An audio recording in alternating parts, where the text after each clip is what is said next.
Alors le Serious Game fait partie de la grande famille des jeux vidéo.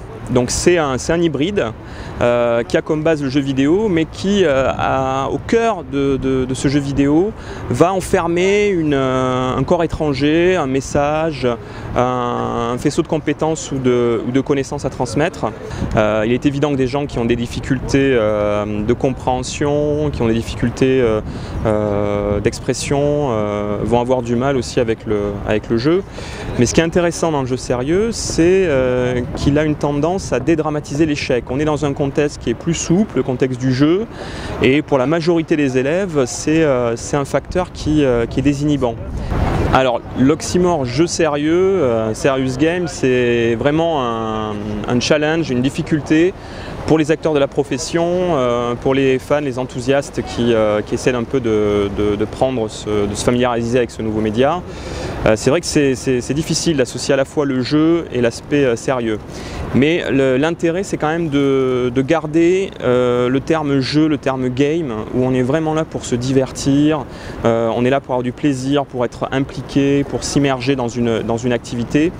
Alors j'ai eu la chance d'assister à la Game Developer Conference à San Francisco cette année. Donc c'est le plus grand salon au monde qui traite des problématiques de développement de jeux vidéo.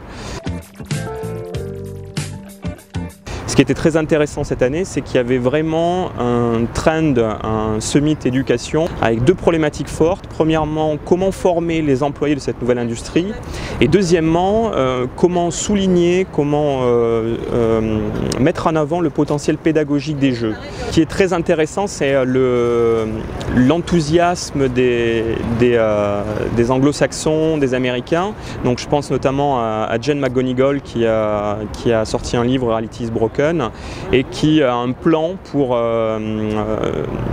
que la planète soit meilleure, pour que la société ait un plus beau futur en utilisant le jeu vidéo. Serious Game en France, c'est nouveau, c'est marginal, il y a peu de pratiques, mais ça se développe à la fois à travers la prise d'initiative et la curiosité des enseignants qui se familiarisent avec ce nouveau média, qui essaient de l'intégrer dans leurs cours.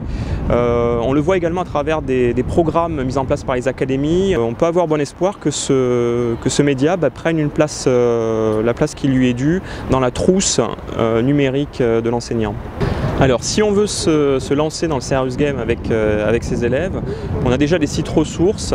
Alors il y a l'EducNet, le site EducNet qui a un dossier.